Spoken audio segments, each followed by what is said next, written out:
الرحمن الرحيم صلى الله عليك يا رسول الله صلى الله عليك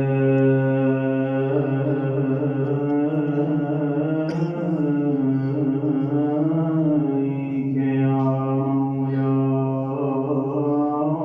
يا أبا عبد الله يا رحمة الله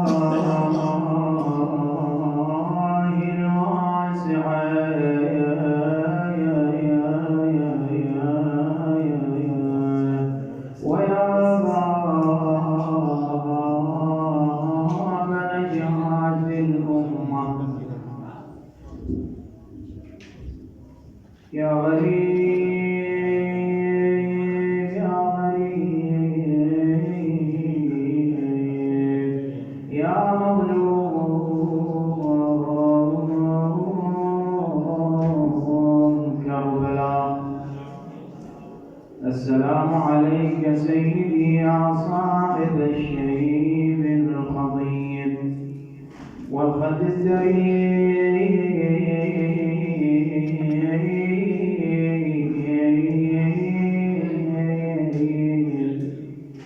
والعيون الغايات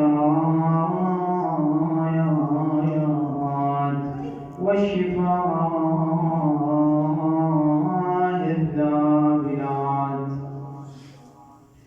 السلام عليك سيدي يا من نعشك السهام وكافورك التراب سعادتي يا ليتنا كنا معكم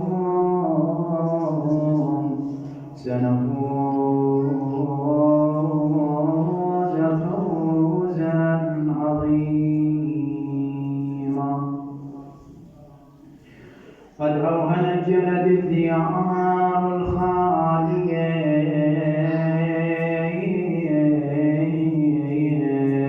من أهلها مال الديار وماليه ومتى سألت الديار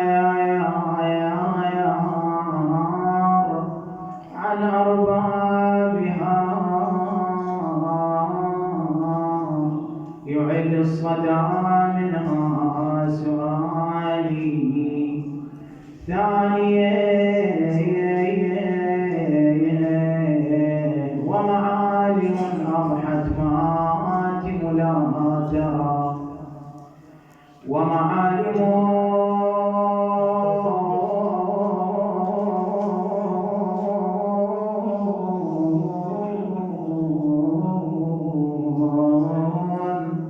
أضحت مآتم لا ترى فيها سوى ناع يجاوب ناعيه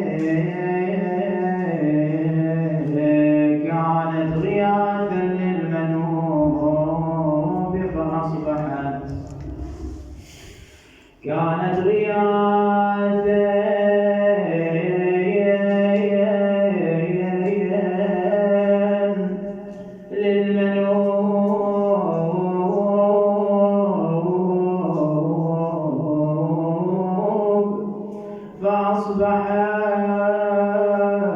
فأصبحت لجميع أنواع النوائب حاوية قست القلوب قست القلوب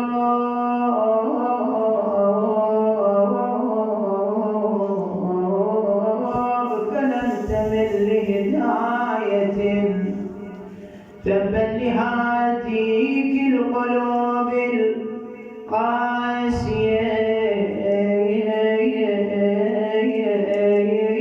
ولقد دعوه للعنا فأجابهم ودعاهم لهدى فردوا داعيه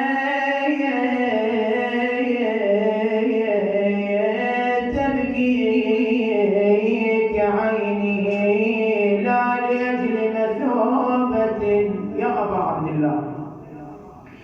تبكيك عيني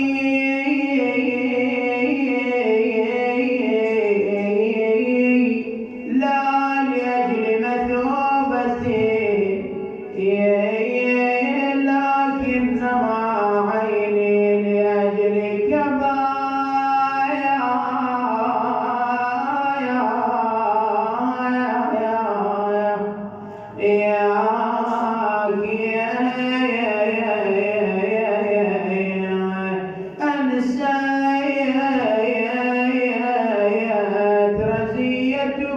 رزايانا التي سلفت وهونت الرزايا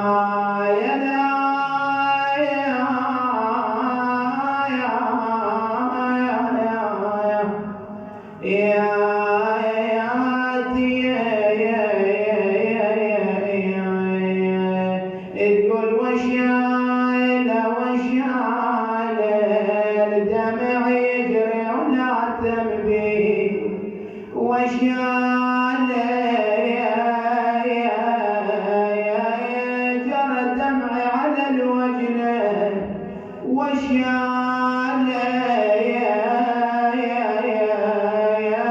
على المحد النعشه وشايله قبل ما ترى بصدر خيول ميت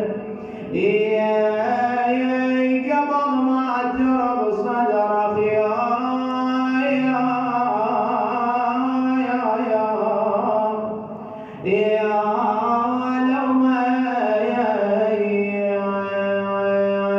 زينب وهي في حال السبايا يحرسها الأعداء شمرا وأعوانه بعد إن كان قمر العشيرة هو الحامي وهو الحارس تقول شمال الناس تتفرج علينا وعمت عينا ليصد بالعلينا والله عمت عينا ليصد بالعلينا ويخسر قال لنا غايب ولينا والله يخسر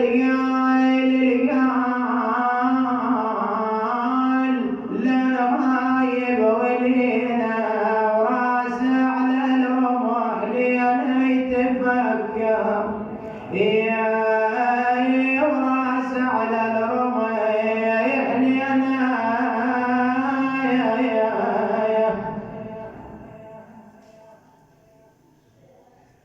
لا حول ولا قوة إلا بالله العلي العظيم. وسيعلم الذين ظلموا آل محمد أي منقلب ينقلبون والعاقبة للمتقين رحم الله المتقين.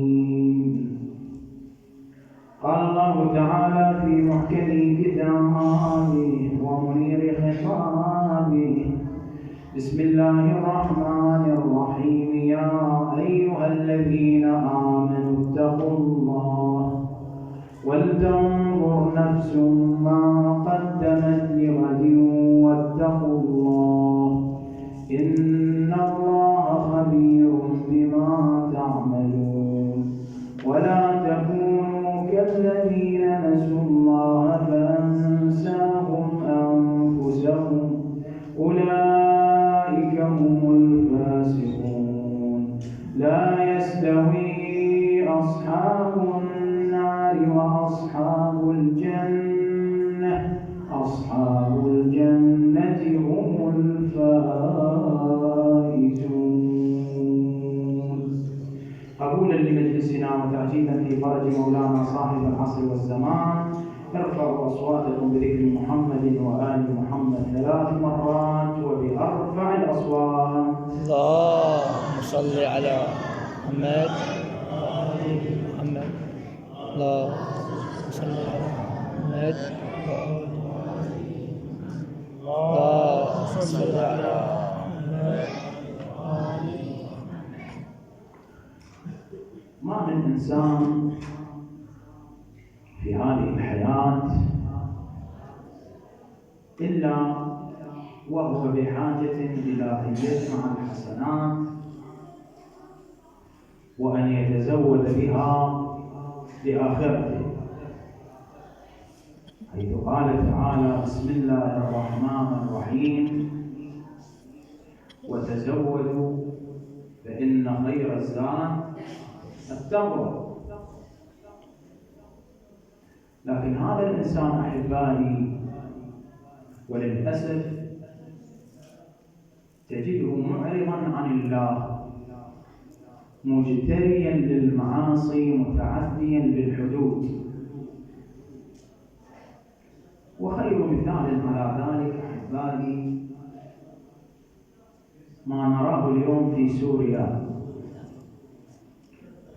حيث قتل الناس الأبرياء والعزل والأطفال والشيب لا لشيء إلا لأنهم موالون لأمير المؤمنين علي بن أبي طالب عليه السلام. هذا التجري وهذا قتل الإنسان لأخيه الإنسان بغير ذنب،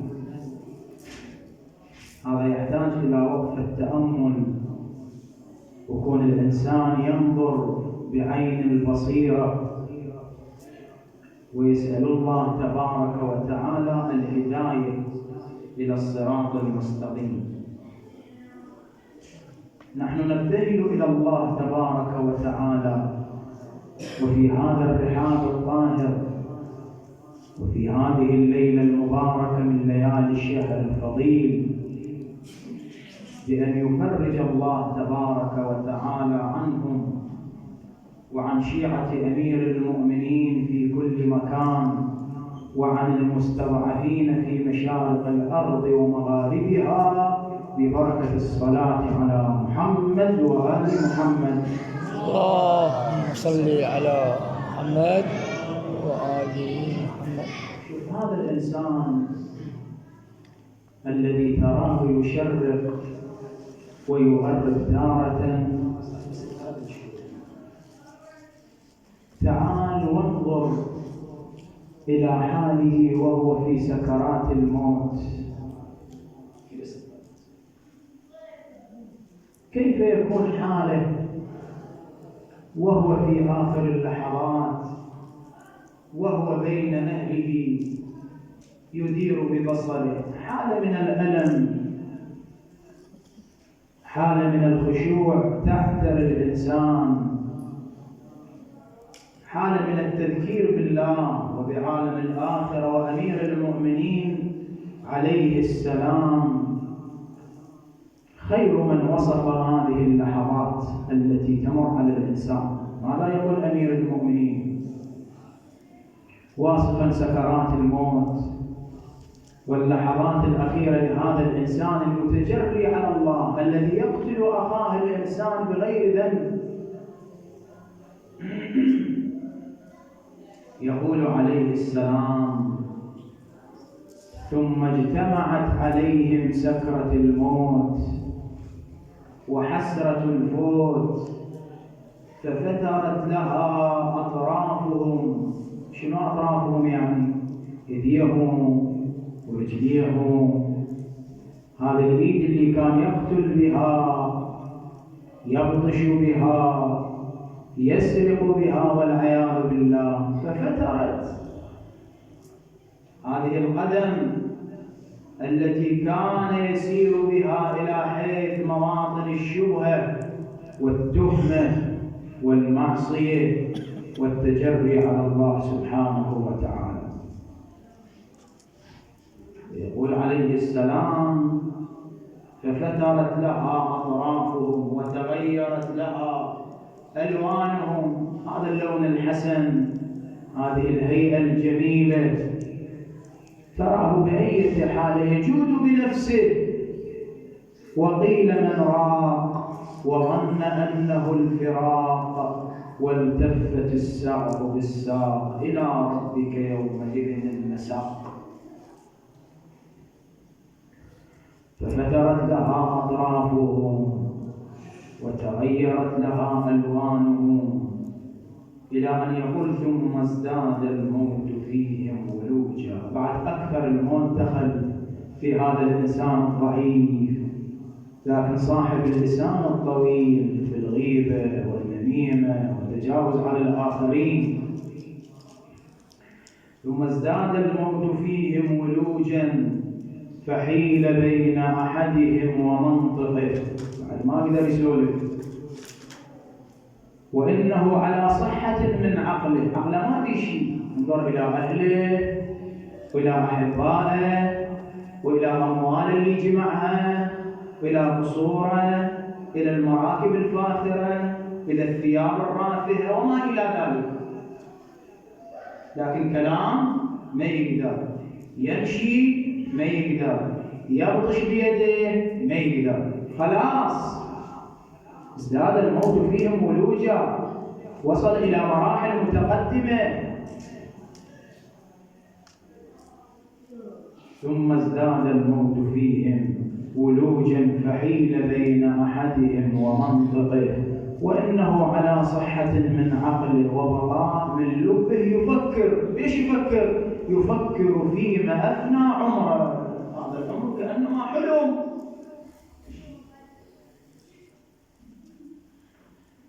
فإذا الإنسان بحاجة أحبائي إلى أن يستثمر هذا العمر. الشاب بحاجة إلى أن يستثمر شبابه قبل هرمه، كما يقول أمير المؤمنين عليه السلام. وإحنا لنا أسوة بآل البيت عليهم السلام. يجي الإمام الباقر عليه السلام، يجي ذات يوم لتشييع أحد القرشيين، صلى على الجنازة. والإمام الباقر كان محترم من كافة المذاهب والمشارب، يحاكي في هيبته هيبة الأنبياء، فصلى على الجنازة وقام حتى يشارك ويا المشيعين. فجاء إليه الولي، ولي الميت، قال: سيدي أنت متعب، تقدر ترجع إلى البيت. فعلا أحد أصحاب الإمام قال: سيدي فلنرجع. فقال الإمام عليه السلام: لا، عجيب. قال: ليس بأمره جئنا ولا بأمره نرجع، وإنما هو أجر وفضل طلبناه، وعلى قدر ما يتبع الرجل الجنازة يؤجر على ذلك. قال: شلون انتهي هذا الأجر إنه نسير وراء الجنازة؟ خلينا نتزود لآخرتنا، وهو الإمام الباقر عليه السلام. للأسف نلاحظ البعض مثلا يقول: ما أصلي صلاة جماعة في المسجد الكذائي لأنه فلان وفلان مثلا يتعاملون بالربا ويصلون في شو لك علاقة فلان وفلان؟ هذا بيت الله. أو ما أحضر في المجلس الحسيني لأن اللي يقيم فلان، أو لأن الخطيب فلان، فحاضر للحسين عليه السلام، تزود لآخرته. وهذه أيام والحظات تمر مر السحاب.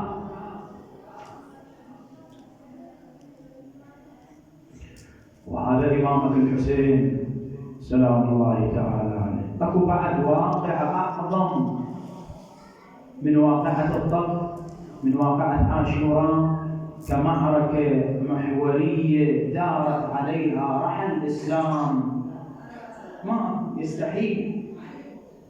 لكن الحسين أجل هذه المعركة. اللعناء أتباع يزيد أرادوا المواجهة ليلة تاسوعاء، لكن الحسين عليه السلام التفت إلى قمر العشيرة أبي الفضل العباس سلام الله تعالى عليه، وقال له: اركب بنفسي أنت يا أخي واستمهلهم سواد هذه الليلة. ايش عند الحسين يأجل المعركة؟ معركة محورية، زين، الناس أضاعت الحدود وتجرؤوا على الله سبحانه وتعالى، ولم يبقى من الإسلام إلا اسمه ومن الكتاب إلا رسمه. ايش عند الحسين يأجل هذه المعركة؟ هل يخاف الحسين من المواجهة؟ هو اللي يقول شاء الله أن يراني قتيلا وشاء الله أن يرى هذه النسوة سبرا. إذا ليش الحسين يجري المعركة؟ فإن الله، شباب تنبهوا وياه، فإن الله يعلم أني أحب الصلاة له وقراءة القرآن وكثرة الاستغفار. وفعلا الحسين خلص هذه الليلة، ليلة عاشوراء، هو وأصحابه. يقول الراوي لهم دوي كدوي النحل بين قائم وقاعد وراكع وساجد، هو الحسين. وهؤلاء أهل البيت عليهم السلام، ولنا أسوة حسنة بهم. نسأل الله سبحانه وتعالى أن يجعلنا وأن يوفقنا لأن نكون من المتأسين بهم بحق محمد وآله الطيبين الطاهرين.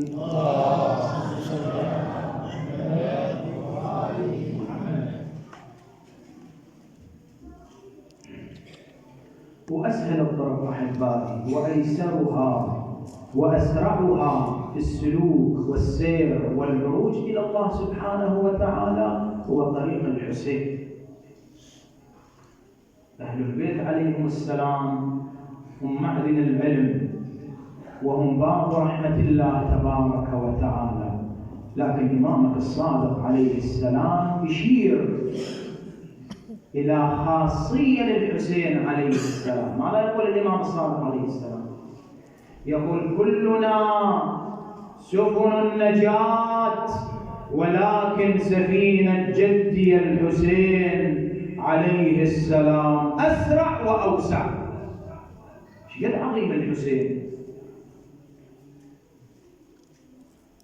حيث الإمام الباقر عليه السلام يقول لو يعلم الناس ما في زيارة جدي الحسين عليه السلام لماتوا له شوقا ولتقطعت أنفسهم عليه حسرات. شنو بزيارة الحسين؟ شنو السر اللي بالحسين عليه السلام؟ هذا الراوي كان فطن، سأل الإمام عليه السلام قال له سيدي وما لمن زار الحسين سلام الله تعالى عليه. اسمع شباب، فقال له الإمام عليه السلام من زار الحسين عليه السلام تشوقا كتب الله له أجر 1000 حجة متقبلة، 1000 حجة، وأجر 1000 عمرة مبرورة، وأجر 1000 شهيد من شهداء بدر. مو أي شهيد، شهداء بدر. وإذا مات شيعته الملائكة إلى قبره وهم يستغفرون له ويدرؤون عنه عذاب القبر. وإذا بعث يوم القيامة شع من وجهه نور أضاء ما بين المشرق والمغرب حتى لا يبقى أحد يوم القيامة إلا وتمنى أنه من زوار أبي عبد الله الحسين عليه السلام. صلوات على محمد. شوية باردين، لا بأس الثاني على حب الحسين عليه السلام. صلى على محمد وآل محمد. ويدخل أبو هارون المكتوب، هذا الشاعر العظيم اللي وفر أشعاره وموهبته في خدمة أهل البيت عليهم السلام، ويدخل على إمامك الصادق سلام الله تعالى عليه، والإمام يقول له أنشدك أبيات طالع على الحسين عليه السلام كما تنشدون في العراق. وبدأ أبو هارون ينشد في الحسين سلام الله تعالى عليه. أمرر على جدث الحسين وقل لأعظمه الزكية يا أعظما لا زلت ساكبة روية وابكي المطهر للمطهر والمطهرة النقية. وأخذ إمامك الصادق عليه السلام دموعه تتعادر على خديه وارتفعت أصوات النساء بالبكاء. يقول فأخذ الإمام يمسح الدموع عن عينيه ثم التفت إلى أبي هارون وقال: يا أبا هارون، من أنشد في الحسين عليه السلام شعرا فأبكى 10 فله الجنة، من أنشد في الحسين عليه السلام شعرا فأبكى 5 فله الجنة. شيء عظيم الحسين عليه السلام. بعد: من أنشد في الحسين عليه السلام شعرا فأبكى 1 فله الجنة. من ذكر الحسين عليه السلام عنده فخرج من عينيه من الدمع بمقدار جناح ذبابه كان ثوابه على الله ولن يرضى له بدون الجنة.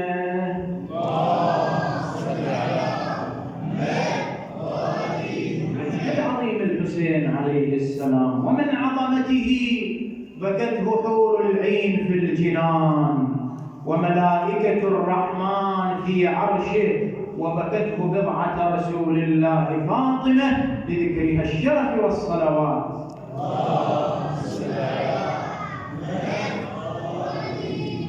يقول: لم تكن الزهراء عليها السلام غائبة عن مأساة كربلاء، وإنما كانت حاضرة بروحها ولسان حالها: أنا الوالدة والقلب لهفان، ودور عزبني وين ما كان، ويلاه يبني المات عطشان.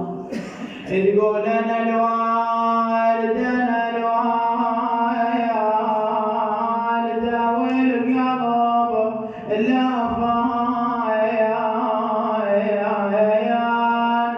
ودور عزبني وين ما كان، وين ما كان، ويلاه يبني المات عطشان،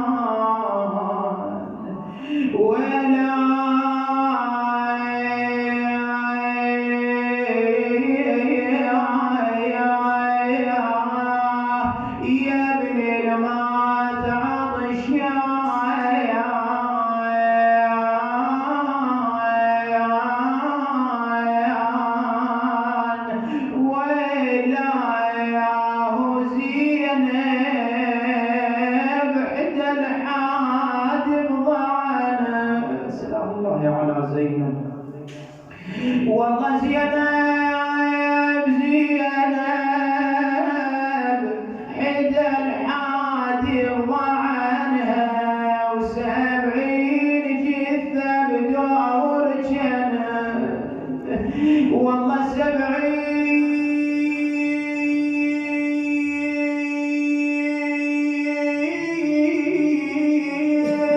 جثة بدور جنب،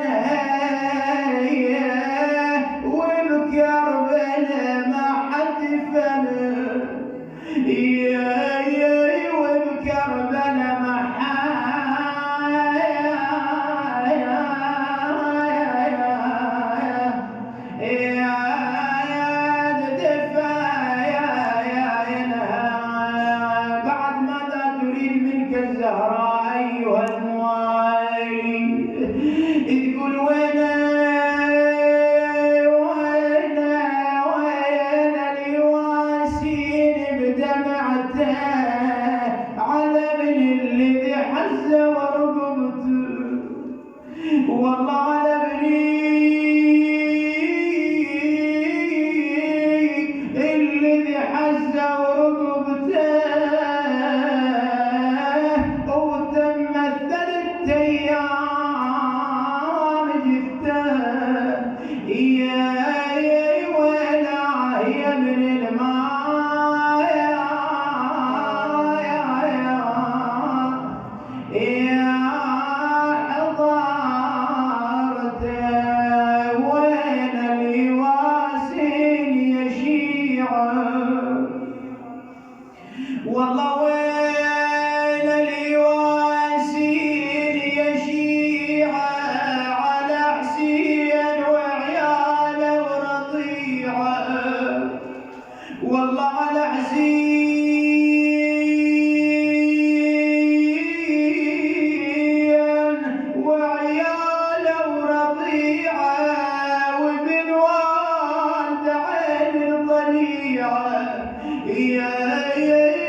يا الله. اللهم إنا نسألك باسمك العظيم الأعظم الأعز الأجل الأكرم فرج عنا يا الله.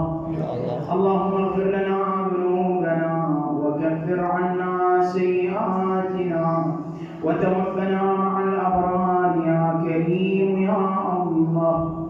اللهم اغفر المؤسسين الحاضرين السامعين، اللهم احفظهم فردا فردا، يسر أمورهم، اقض حوائجهم، شافي مرضاهم، ادفع البلاء عنهم يا كريم.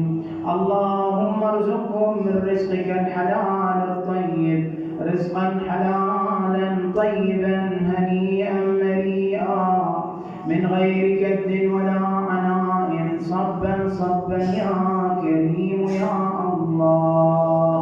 اللهم اقسم لنا من خشيتك ما يحول بيننا وبين معصيتك، ومن طاعتك ما تبلغنا به رضاك، ومن اليقين ما تهون به علينا مصيبات الدنيا.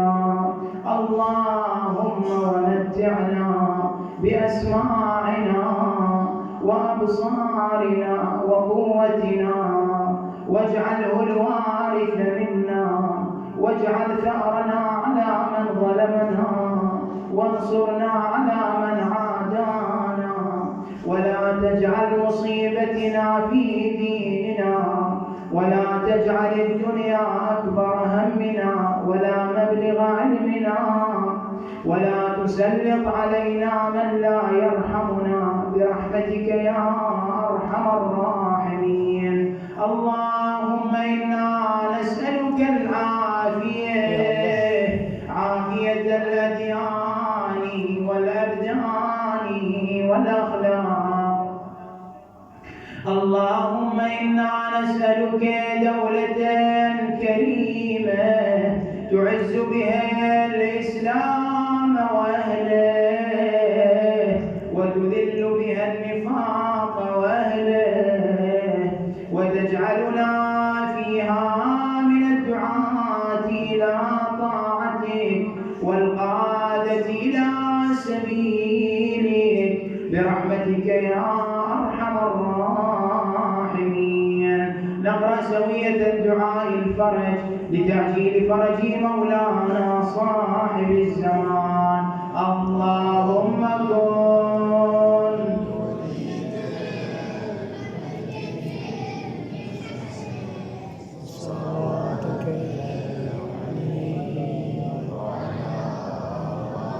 في هذه الساعة وفي كل وليا وحافظا وقائدا وناصرا ودليلا حتى تسكنه أرضك طوعا وتمتعه برحمتك يا أرحم الراحمين. وإلى وجه الله تعالى وشرف النبي والأئمة الطاهرين، وإلى أرواح موتى المؤمنين والمؤمنات، بالخصوص موتى المؤسسين الحاضرين السامعين، مولانا أبي عبد الله الحسين عليه السلام، شهداء الطف أجمعين. بلغ اللهم الجميع ثواب سورة مباركة الفاتحة تعطرها وتكللها وتجملها الصلاة على محمد وآل محمد.